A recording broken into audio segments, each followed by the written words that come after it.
We're going to look at the Bible together now. It's a real privilege for me to speak to you. Always is. This time is extra special for me because it's a personal anniversary for me. 34 years ago today, I got baptized. So, which is great.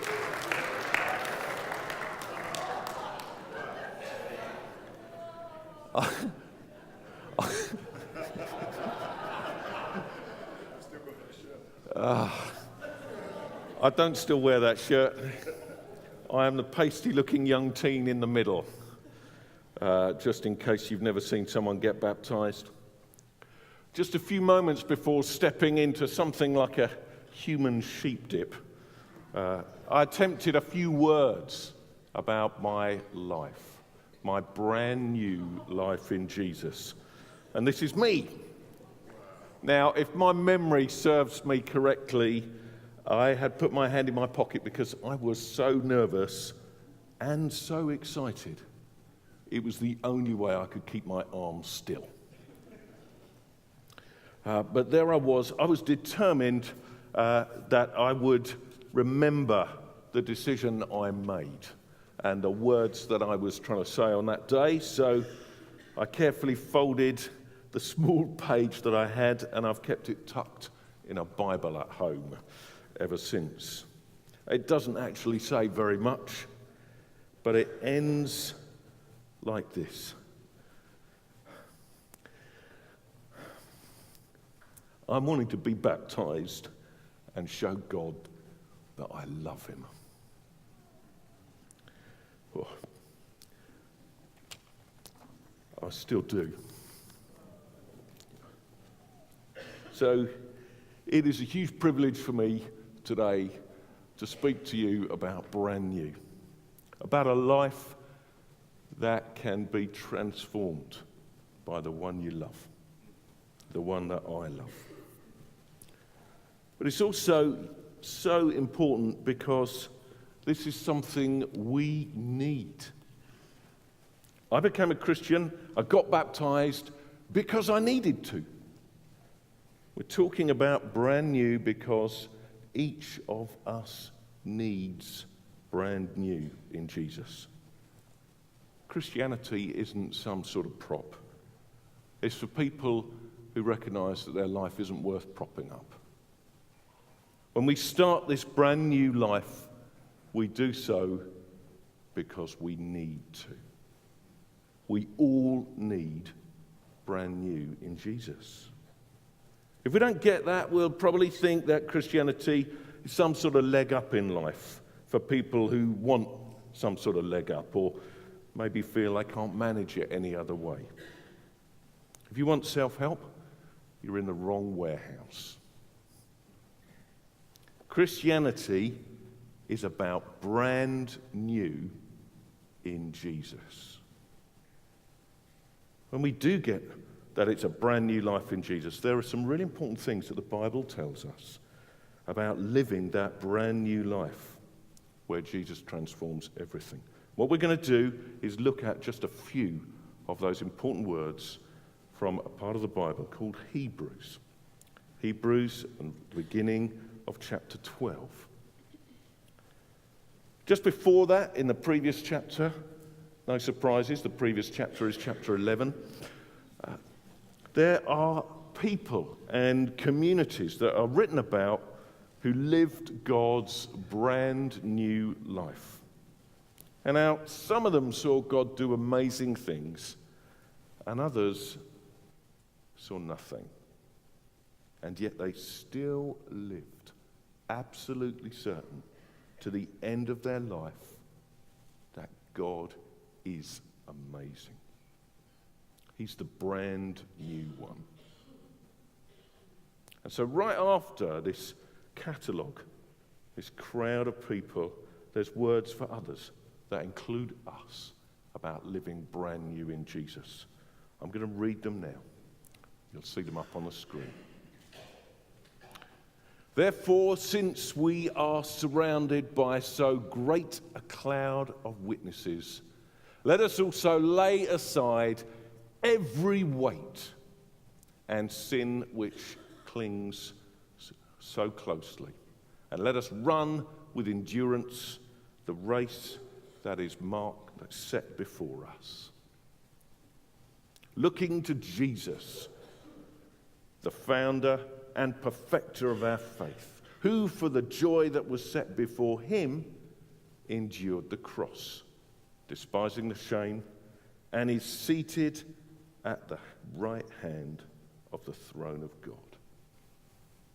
I want us just to focus on just a few words within this, words essential for brand new living.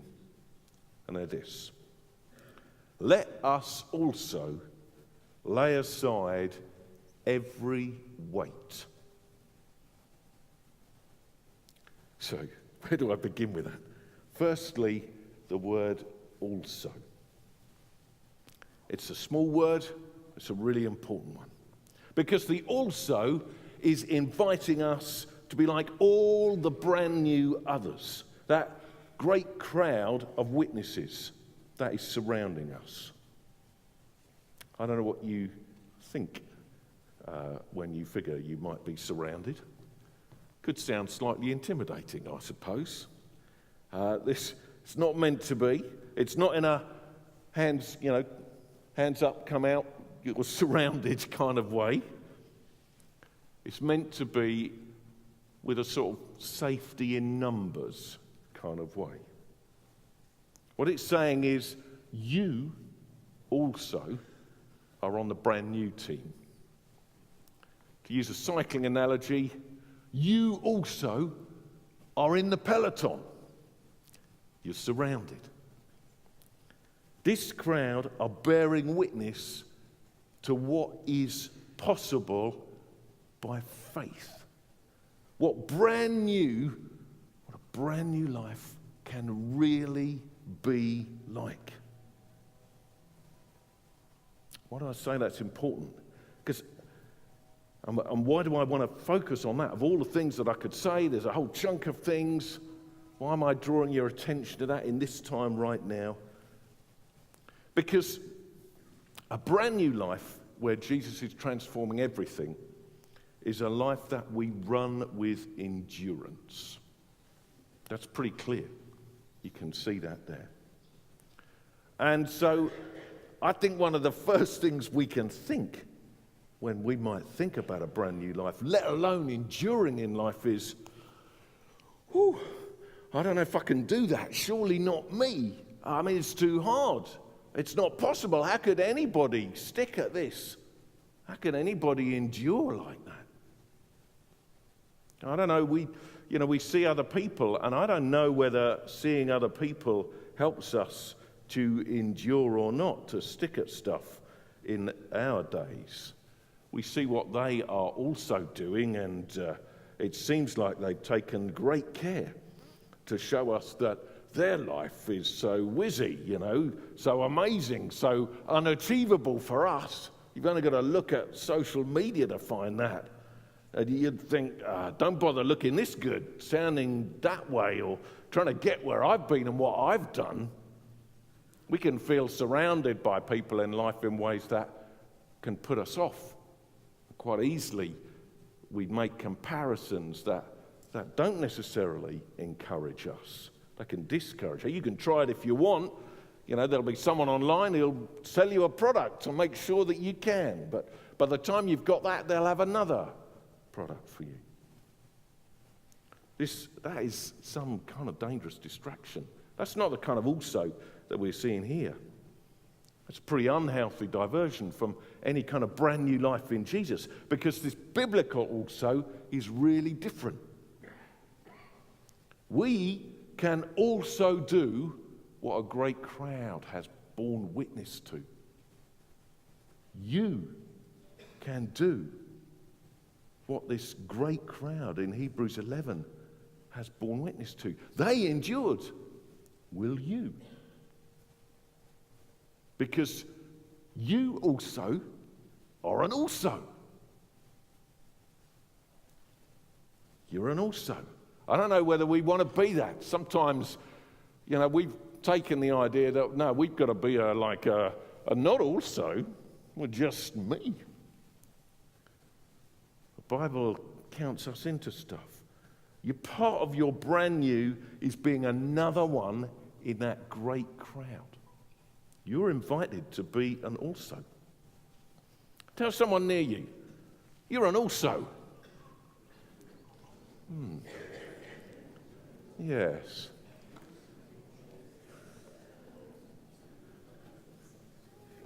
I don't know why I did that really, because I'm like one of the last people that wants to turn around and tell anybody anything in the middle of a talk at church. I'm not getting me saying stuff just because you said I say it from the front. I don't know if I want to do this, kind of awkward for me. But you're an also. If you can't, the thing is, and I need to hear this too, if I can't say that out loud to someone else, am I making sure that I am saying it loud enough to myself?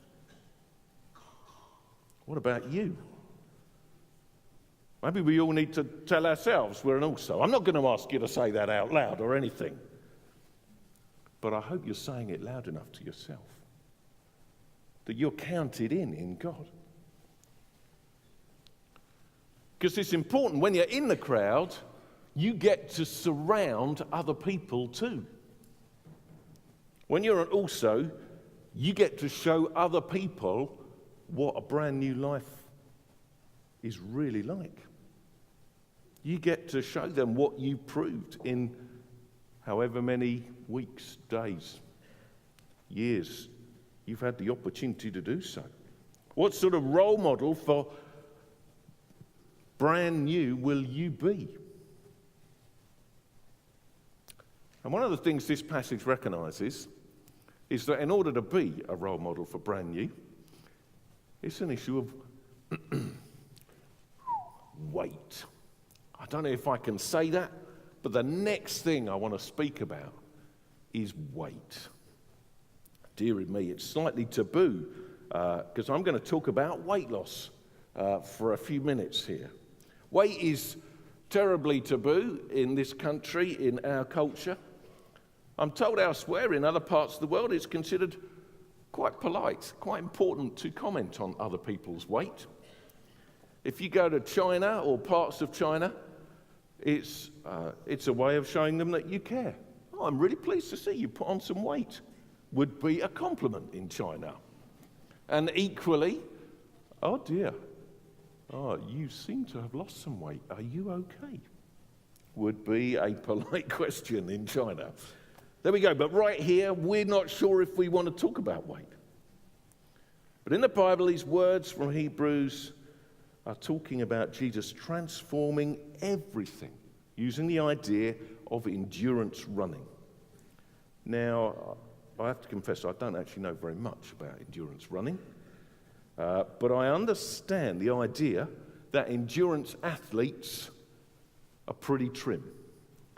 They've slimmed right down. They measure it all carefully with something called body mass index, BMI. They're thinking really carefully about where the weight is, what they've got, what they haven't got, what they need to get rid of. And so I would take it that brand new is a matter of spiritual BMI. And so we probably need to think about that, what might be a slightly awkward word for some, weight. I don't know what I need to actually explain about bulk, mass, excess baggage, okay? Perhaps we already know about it, but we don't like to think about it too much. It's been a thing. Weight has been, and the way that people exercised and prepared for endurance running has always been like that.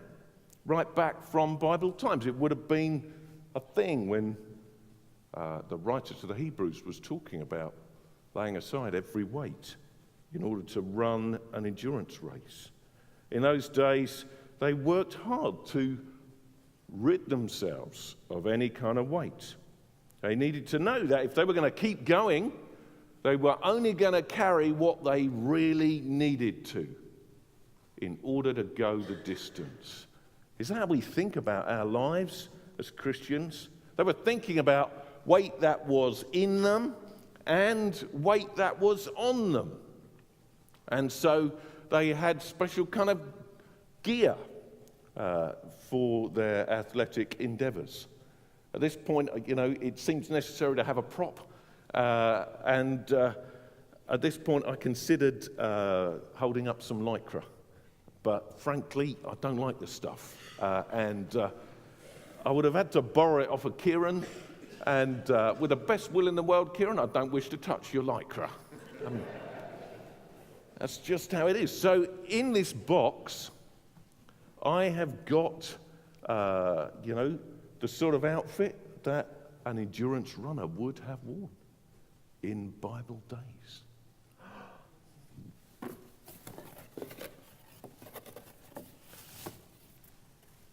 It's nothing at all.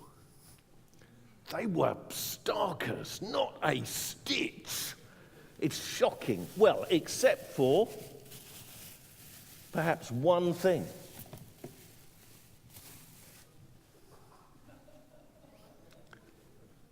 Olive oil.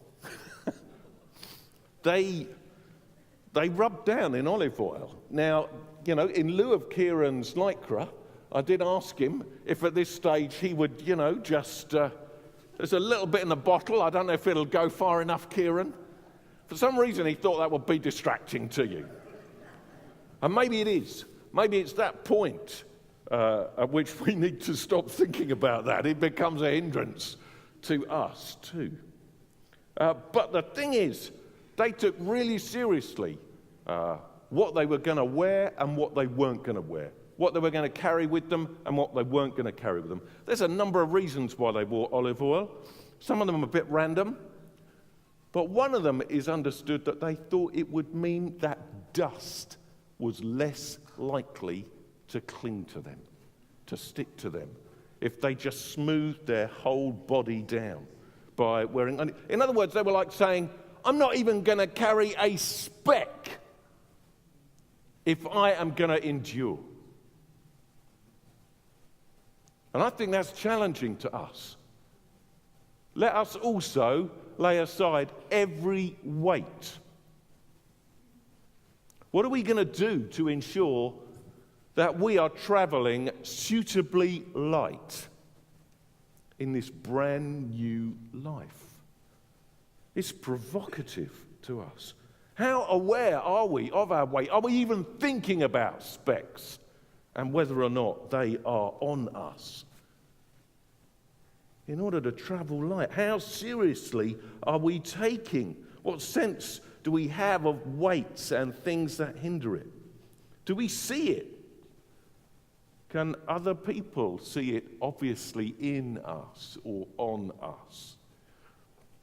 What are we going to do to focus on brand new living that endures in an also kind of way for other people? Because if it's going to hold you back, if it's bad for you and Jesus, it's weight. Now you can see this passage has other things to say about sin. Clearly there's bad stuff that clings to us, that gets us really stuck from enduring. But right here, there seems to be a focus on something related, but not always necessarily exactly the same thing as that.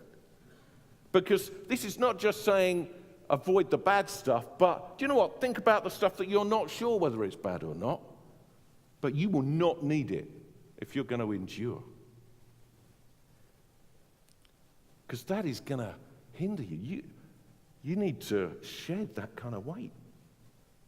So let me ask you, do you know what hinders you? Have you thought about it in that kind of olive oil type meticulous detail?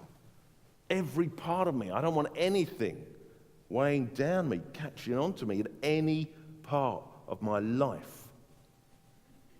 Do you know what hinders you in every or any part of your life?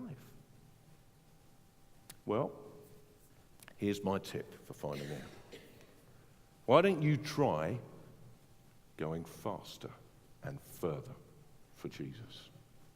Why don't you try running? It's a running metaphor. Because nothing will hinder you on the sofa. Nothing stops you when you're already static, when you're not really moving and you're not really trying anything more than maybe you've already done. If you're ready for a brand new life, are you ready to run in God? To believe Him? What's weighing you down? If you're even thinking about getting up and moving for God, for believing Him, what is it that's the first thing that's saying, whoa, hold it right there? What says, not so fast, slow down, take it easy? Thought this Christianity was supposed to be helpful. That's not you. You'll never be that sort of Christian, whatever that sort is. All of a sudden you're pretty sure that you know what it is and that you won't be it. Plonk, back down on the sofa.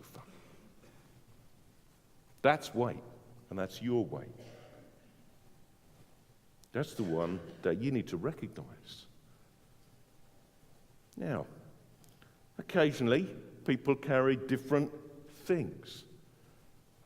Some people may carry certain weights freely, things that other people might be hindered by, things that might cause other people to stumble. And the Bible encourages us to recognize that even if we think we're okay with it, with that weight, it's not okay if it puts someone else off from stumbling. After all, you're not running for you. You're running in the crowd.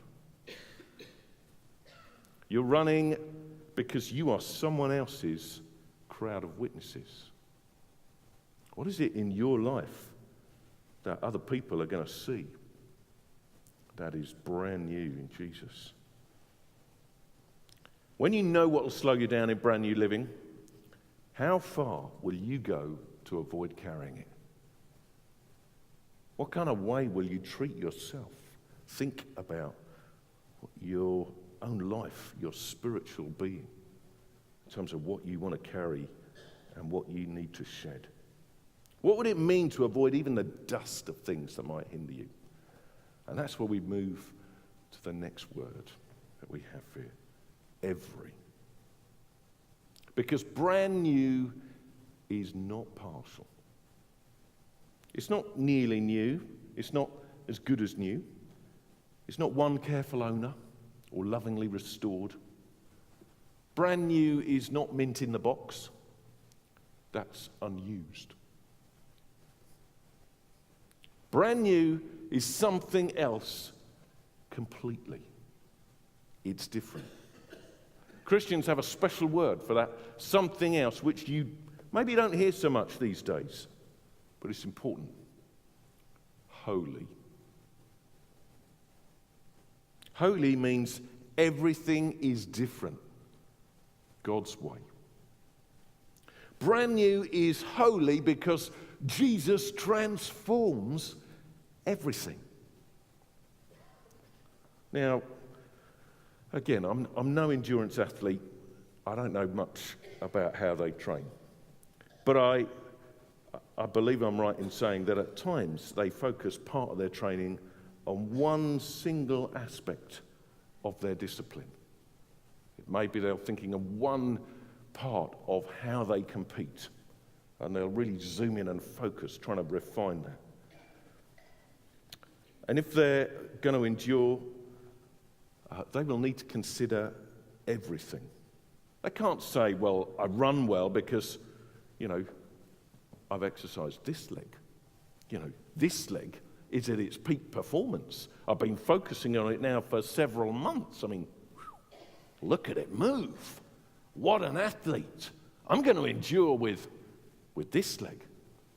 Well, if you haven't paid any attention to anything else, what's going to happen? Or I'm now swinging my arm. Better. It even knows where to go when the other one's doing. I can do that. Everything. Brand new is everything. When athletes consider everything, they don't forget the big things, but they are as likely to spend a disproportionate amount of time considering lots of little things, because they know how much each different aspect makes. Marginal gains, they may call them, but they know they're massive gains in the little things. Brand new is everything. And brand new living requires exactly the same sort of attention for everything, for each of us, even in the little things. Brand new living recognizes that everything you do matters because it shows what you really believe. You say prayer is important, but whether you really pray on your own or whether you really make praying with others a priority shows what you really mean about how important prayer is. Same for everything. Brand new is not a matter of our preference or our experience or our limit of it. Not much would be transformed in Jesus if it just came down to my preferences or my experience and my inexperience. We've got to choose everything.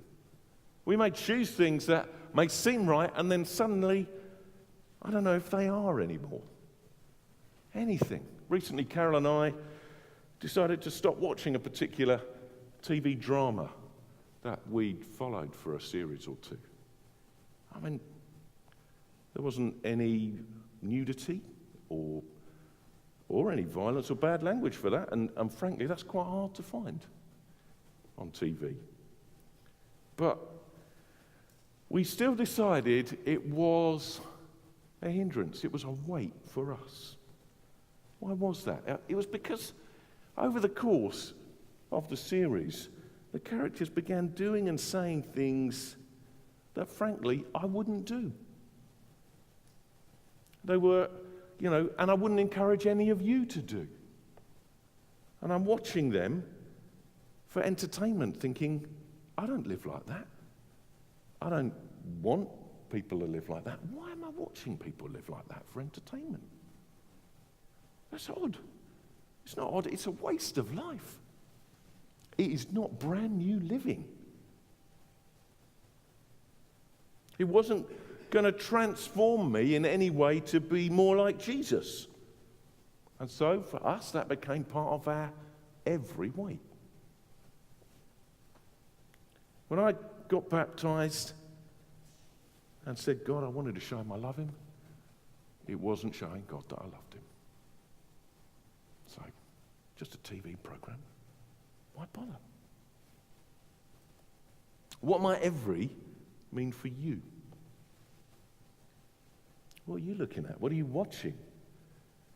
What makes you grumpy? What makes you most happy? And why? What are you hoping for most today or this week or at some point this year? What would you find it hardest not to do or to see?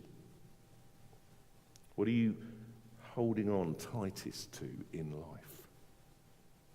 What or who has a place in your heart that it does not deserve? Could be your weight. If you think you know, then you need to consider the last words we'll focus on today. Lay aside.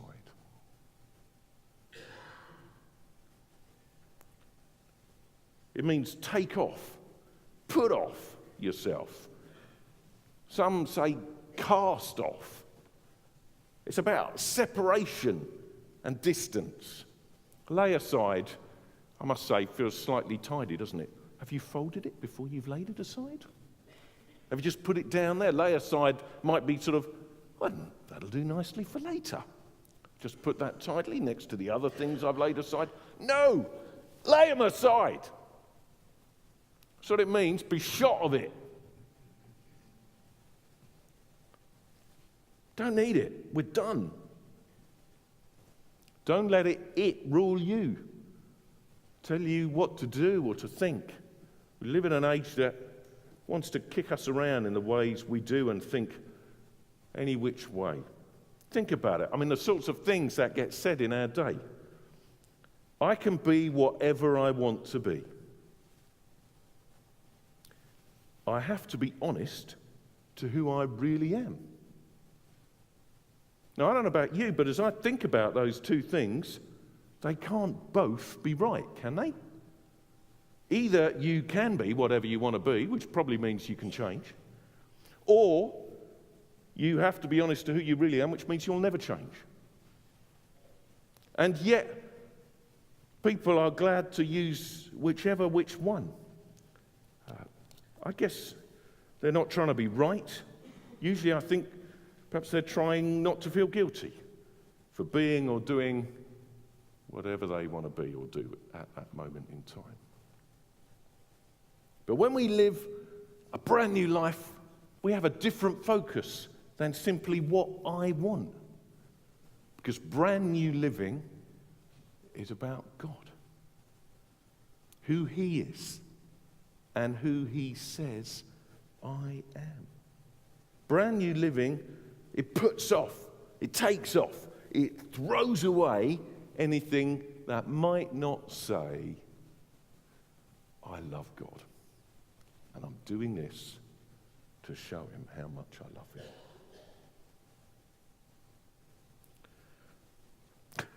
I think of my own life, okay? I'm really grateful that my dear wife Carol also likes cheese. Okay. If you know me, you won't be surprised to hear that. And you might be surprised to hear me say this, but you know, if she didn't, if Carol didn't like cheese,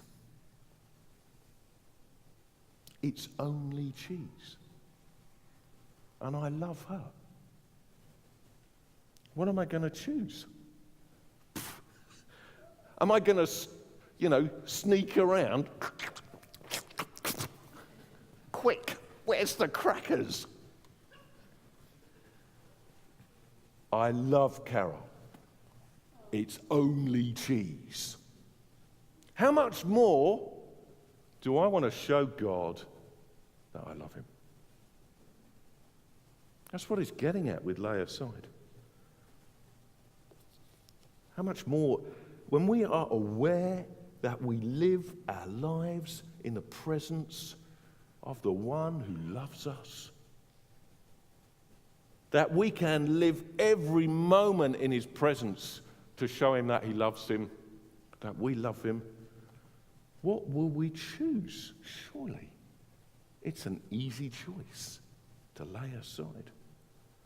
I recently came across a Latin phrase. Now, you'll know me, I don't flaunt Latin, never learnt it, probably not even saying this right, okay? But I like this. It resonates with me, and I hope it will with you. So I may not be pronouncing it right, but the phrase is coram Deo. Coram Deo. And it means something like in the presence of God, before the face of God. I love that. Brand new living is coram Deo living. Brand new living is in the presence of God. It is before the face of God. It's living for the glory of God. We live coram Deo in every moment. We get to choose to live like that, to run our race like that. As God watches, will we endure like that as brand new people, coram Deo people, in the presence of the one we love, in each moment and opportunity to show Him how much we love Him. What will we lay aside in those moments? Do you know what? There'll be people in your moments. Some of them sometimes. Will not always be in our moments. Whatever else we focus on, the greatest reality is that only you and God are in every moment of your life. Every moment is first and foremost, you see, about your love response to God. Your choice for or against him. God at the center. Or God slightly off-center, with him going out of the view because I can't let go of that. I haven't, laid it aside. I haven't thrown it off. God, I do like you. Oh. Coram Deo, God. Brand new for you. I want to show you how much I love you. A.W. Tozer said, what comes into our minds when we think about Jesus is the most important thing about us. And with that perspective on reality, I hope you would be ever more ready to lay everything aside, putting off or else, or getting rid of anything for him, the one who transforms everything, saying, please take it, Jesus. Please take it. So I want us to respond in that way together to God right now. We're going to worship and sing unbroken praise. I would encourage you as we worship. I want you to come before God. I'll come back and we'll pray after this song, but I want you to say, God, this is what I want for you. This is what I want to show you in my life. This is what enduring is going to look like. This is how I want it to be. Maybe there's things that you recognize do break your praise. Right now, we're going to sing and choose to say, this is a Coram Deo moment. We're in the presence of God. Right now, this is a moment. You can let it go right now. You can lob it right away, right now. I invite you to do that as we worship.